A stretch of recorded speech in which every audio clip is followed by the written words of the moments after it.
Bonjour.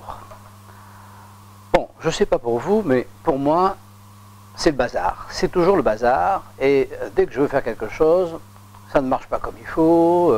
Il se met des choses en travers invraisemblables. Lorsqu'un projet complètement logique pourrait voir le jour, il y a tout un tas de forces qui viennent s'opposer, on ne peut pas le faire. En gros, j'ai l'impression que vraiment c'est un bazar total. Et ça n'a pas toujours été comme ça. Alors je me pose la question, je me dis mais comment se fait-il? Et je me demande, est-ce que c'est pour tout le monde pareil? Je vais prendre un exemple très simple.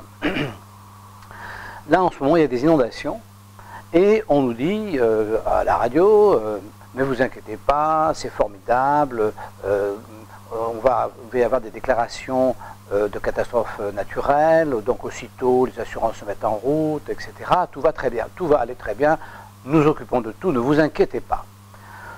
Moi, j'ai été inondé au moment de la tempête Cynthia 2010 dans un ensemble dans l'île de Ré et nous sommes toujours en procès et l'affaire n'est pas finie parce que dès le départ de cette inondation, la cote de montée des eaux n'a pas été fournie par l'État et donc il a été mis artificiellement une cote qui n'était pas la bonne, ce qui fait que sur un ensemble de 90 maisons, il y en a une quarantaine qui n'a pas été pris sous garantie et depuis c'est un procès. Donc ça fait 6 ans. Or, il y a eu catastrophes naturelles, etc. Ça veut dire quoi? Cet exemple est anecdotique. Ça veut dire tout simplement que peut-être que dans l'île de Ré, à l'époque, il y a des gens pour qui l'assurance a très bien marché, et il y en a d'autres pour qui ça n'a pas marché. Ça veut dire que les choses sont comme elles sont naturellement, chacun doit se débrouiller, et finalement l'État ne fait pas grand-chose.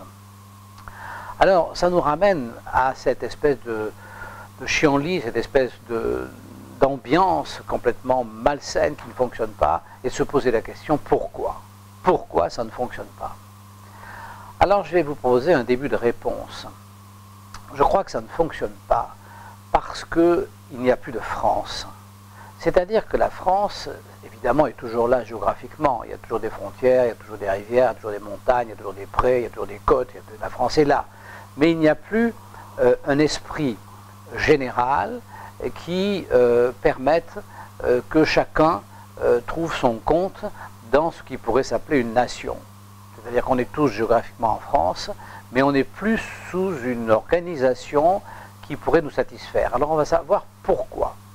Alors je pense que cela vient du fait que, en fait, on est retourné à un espace un peu naturel, c'est-à-dire on est retourné à une organisation en bande. C'est-à-dire que ce pays, contrairement aux apparences, n'est peut-être pas fatalement corrompu, parce qu'on a une impression de corruption, on a une impression de... Je ne pense pas que ce soit ça, je ne pense pas que les gens soient profondément malhonnêtes, je ne pense pas, je crois qu'au contraire, les gens sont plutôt honnêtes, mais je pense que l'organisation est défaillante, c'est une organisation en bande. C'est-à-dire qu'on est des meutes, la France aujourd'hui est composée de meutes, avec... un mâle ou une femelle dominante, ou dominant, avec des courtisans, et puis après derrière la populace. Et ces meutes, il y en a partout, à tous les sujets. Alors il y a des meutes corporatives, il y a des meutes par corporation, il y a la meute des intermittents du spectacle, il y a la meute des gens de la SNCF, il y a la meute je sais pas quoi, des patrons, il y a la meute... Et ces meutes sont plus ou moins grandes, elles se font au gré des événements. Elles peuvent être géographiques, il y a la meute de la ville, la meute de Toulouse, la meute de je ne sais pas quel village à côté. Et si vous voulez, toutes ces meutes, qui ont toutes un chef, sont toutes en train de grogner, et elles sont toutes en train de prêtes à se dévorer. Et donc, elles ne se respectent pas, évidemment. Chaque meute a ses règles et ne respecte absolument pas les règles de l'autre.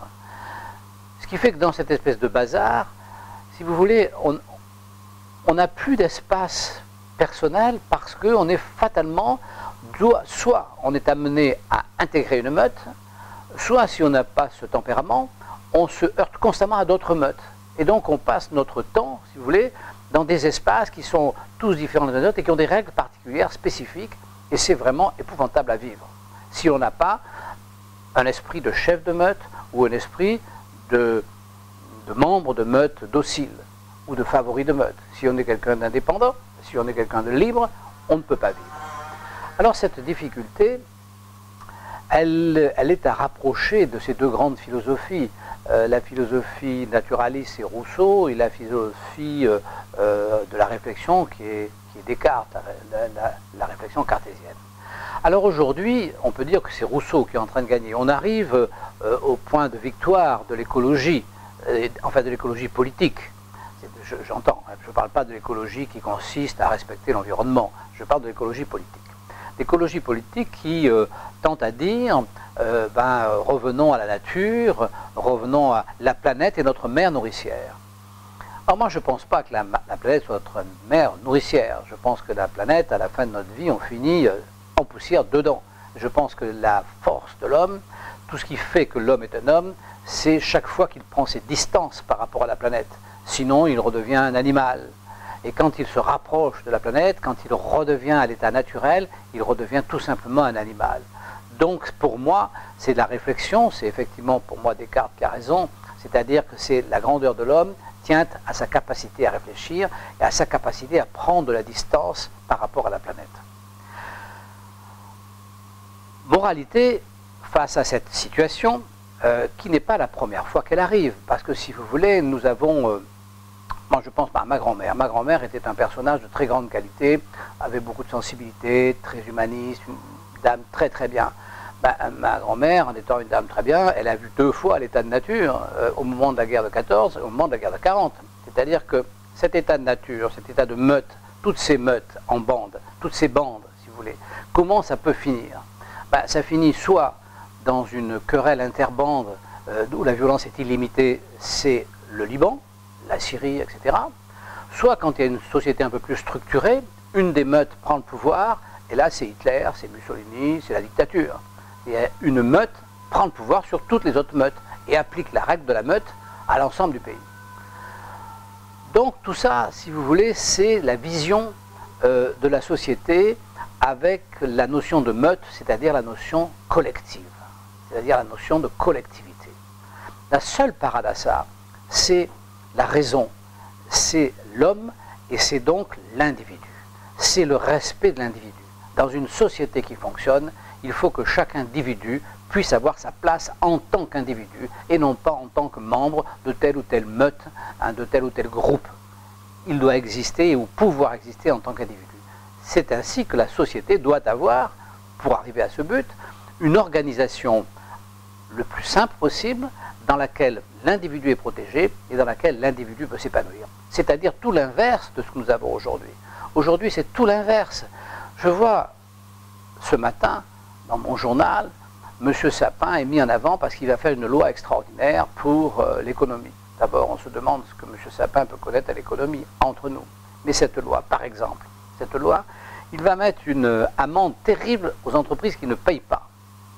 Alors, moi je vais vous dire, quand on rentre dans le monde des affaires, dans le monde de l'entreprise, la première chose qu'il y a à faire, c'est savoir détecter celui avec qui on va travailler et qui va vous payer. Parce que celui qui fait défaut, la plupart du temps, il ne le fait pas exprès, c'est que simplement, ses affaires vont mal. Bon.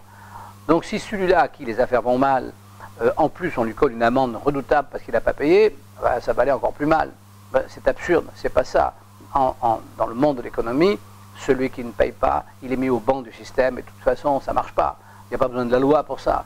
Et on pourrait prendre des milliers d'exemples où l'État vient se mêler au profit de telle ou telle bande dont il fait plus ou moins partie aujourd'hui, et vient se mêler des choses humaines, des activités de l'homme qui en fait sont du ressort de l'individu.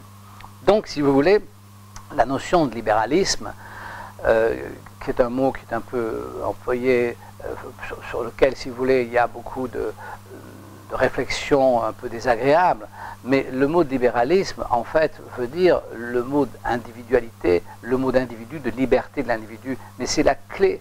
Ça ne peut pas fonctionner, ce système de meute, ce système de bande qui écume le pays, chacun chaque bande pour elle-même, ça ne peut pas continuer, parce que ça finira mal. Donc on doit absolument revenir à quelque chose de simple, à quelque chose où l'individu, où l'homme, en tant qu'homme, est respecté, quelles que soient ses passions, ses activités, qu'il soit un homme d'affaires, qu'il soit un homme, je sais pas moi, un poète, qu'il soit un artiste ou qu'il soit un scientifique, il doit être respecté en tant qu'homme. Lui, tout seul, il doit pouvoir vivre. Et il n'y a que comme ça que la société peut fonctionner. Donc je suis tout à fait meurtri de voir ces bandes qui se pavanent et qui s'affichent en prétendant agir au bénéfice de leurs membres et dans l'irrespect le plus total des autres. Et le drame, c'est qu'on a une justice qui fonctionne comme ça, qui fonctionne au service des bandes. C'est-à-dire qu'on a une justice qui, en fonction de la bande la plus puissante, va favoriser la pensée de cette bande. C'est pas possible, ça ne peut pas fonctionner comme ça. Donc voilà ce que je voulais échanger avec vous. Je ne sais pas ce que vous en pensez, peut-être vous me le direz, mais je trouve que c'est inquiétant et on est mal. Enfin, moi je suis mal, je pense que vous aussi vous êtes mal. Je ne sais pas pourquoi, il n'y aurait que moi qui suis mal. Donc on est mal et je pense que ça vient de là. Voilà, je vous souhaite une bonne journée, au revoir.